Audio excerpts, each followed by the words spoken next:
जी भगवान समझाने लगे, हे उत्तरानंदन परीक्षित, आज इधर मैया ने कहा कि महाराज मेरे पास कुछ नहीं है दाह संस्कार के लिए, आधी साड़ी है, आधी साड़ी ले लीजिए, मेरे शरीर पर कुछ नहीं बचे। आज भक्तों आधी साड़ी से बेटा को ढक दिया, आधी साड़ी करके रूप में दे दी।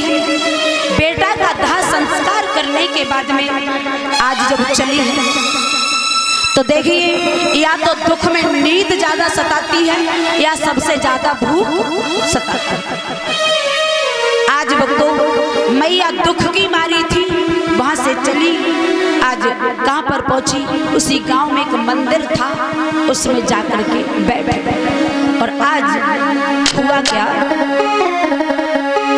अरे दुख की मारी मात और सती के मठ मेरे धसे आई,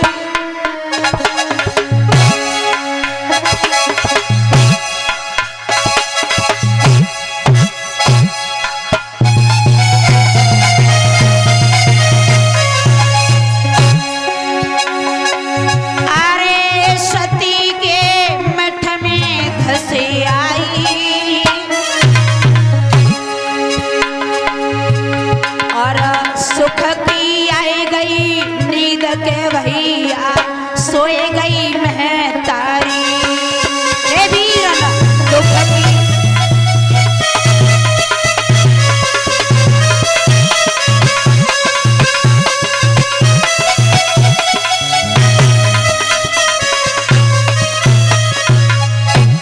आज मैया दुख के मारे वहां से भागी, मंदिर में जाकर सो गई।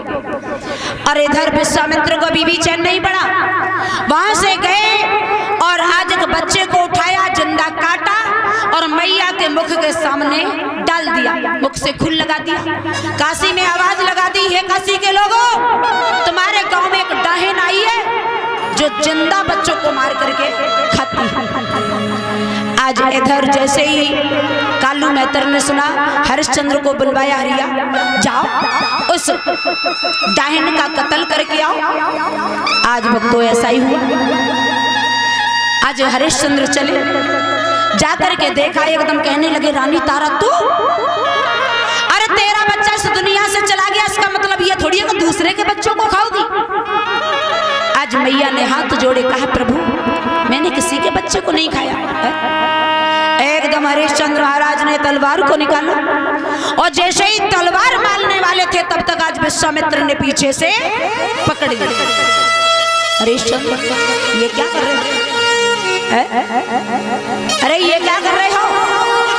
बोले महाराज इसने गांव के बच्चों को मारकर खाती है, इसका कत्ल करने आया हूं। बोले ये तुम्हारी पत्नी है, तुम मारना चाहते हो? एकदम हरिश्चंद्र ने देखा, कहने लगे महाराज तुम यहाँ पर, अब ऐसा क्या बच गया जो तुम हमसे लेने के लिए आए हो? विश्वामित्र कहने लगे लेने नहीं देने आए हैं। क्या देने आए हो? राजपाट वापस दे सकते हो, पत्नी सामने इसको वापस दे सकते हो, लेकिन मेरा बेटा दुनिया से चला गया, इसको तुम वापस नहीं दे सकते। और जैसे ये बात सुनी, एकदम विश्वामित्र ने आवाज लगाई, बेटा रोहित। आज वही बेटा हंसता खेलता एकदम सामने आ गया। आज राजपाट वापस मिला, पत्नी वापस मिली, बेटा वापस मिल गया। आज कहने लगे राजन हम तुम्हारी परीक्षा से बहुत प्रसन्न हैं, अगर तुम कुछ मांगना चाहते हो तो मांग लो। जवाब दिया प्रभु और कुछ नहीं चाहिए, अगर आगे हमें जन्म मिले तो यही पत्नी और यही बेटा चाहिए। आज कह दिया ऐसा ही होगा। आज महाराज अपनी नगरी में आकर के राजपाट को संभालने लगे। देखिए इस कथा से हमें सीख मिलती है, ये सीख मिलती है कि दुनिया में मुसीबत हमारे जीवन में कितनी भी आती रहे, कठिनाइयां तो आती है, कितनी भी आती रहे, कभी अपने सत्य से पीछे नहीं हटना चाहिए। आज आगे इन्हीं रोहित के आगे चल कर के बेटा हुए चंप के हुए सुदेव के हुए बाहु के आगे चल कर के हुए सगर के महाराज बताया जाता है 60,000 पुत्र हुए। कपिल मुनि के द्वारा आज ये 60,000 पुत्र भस्म हो जाते हैं। आज इन्हीं की जो राग थी वो बहाने के लिए जब बात आती है तो आज इन पुत्रों की खोज किया तो खोदते खोदते आज इतना खोदा कि सागर बन गया। और आगे चल करके हुए असमंजस के अंशुमान के दिलीप और दिलीप के महाराज भागीरथ जो गंगा मैया को लेकर के इस मृत्यु लोक पर आए। आगे को राजा हुए जिनका नाम है खटवांश के दीर्घवायु के हुए महाराज रघु, राजा रघु के हुए राजा अज महाराज के हुए महाराज दशरथ।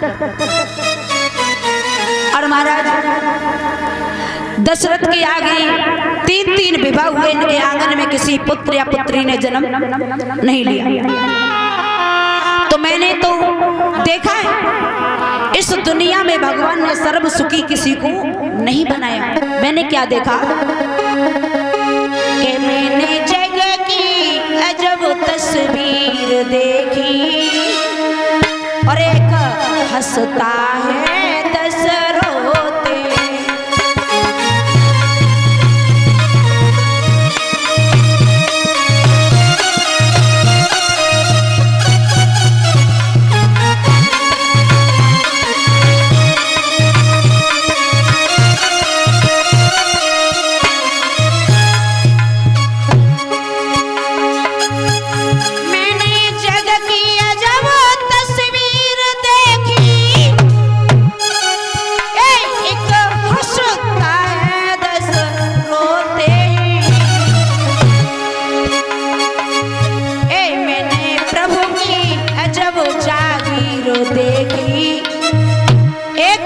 हंसता है 10 रोते।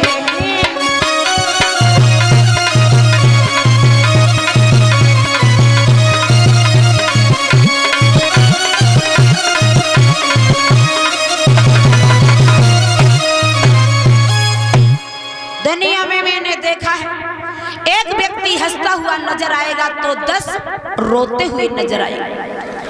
आज भक्तों महाराज दशरथ को बड़ी चिंता हुई। 3 विवाह हो गए लेकिन अभी संतान नहीं हुई। आज भक्तों बताया गया है एक दिन महाराज शिकार खेलने के लिए गए। एक हिरण का पीछा करते हुए जाते हैं तो बताया जाता है वो हिरण एकदम रुक गया। मानव की भाषा में बात करने लगा, हे राजन तुम हमें मार नहीं सकते। क्यों नहीं मार सकते? क्योंकि बताया जाता है कि जिन राजा की सुत नहीं होई और वाके हाथ नवद नहीं हो। जिस राजा के कोई संतान नहीं होगी उसके हाथों से हमारा वध नहीं होगा। और जब ये बात महाराज दशरथ ने सुनी तो बड़ी चिंता हुई। अपने गुरु वशिष्ठ के पास पहुंच गए, कहने लगे गुरु पहले तो हमें लोग ताने देते थे लेकिन आजकल हमें जानवर जीव जंतु ताने देने लगे। हमारे घर में संतान नहीं है। आज बताया जाता है श्री सुखदेव जी भगवान समझाने लगे, हे उत्तरानंदन परीक्षित आज महाराज को चिंता हुई। वशिष्ठ कहने लगे बेटा चिंता न करो, तुम्हारे घर में एक नहीं 4 पुत्र पैदा होंगे लेकिन ऐसे नहीं होंगे। कब होंगे? तुम ऐसा करो पुत्र यष्ट यज्ञ करवाओ, उसके बाद में एक नहीं 4 पुत्र जन्म लेंगे। महाराज दशरथ ने ऐसा ही किया।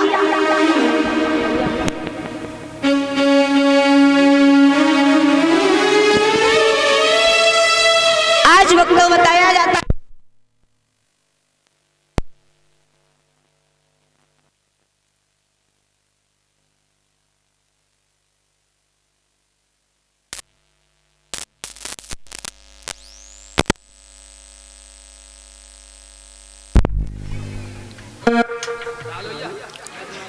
बोलिए वृंदावन बिहारी लाल की।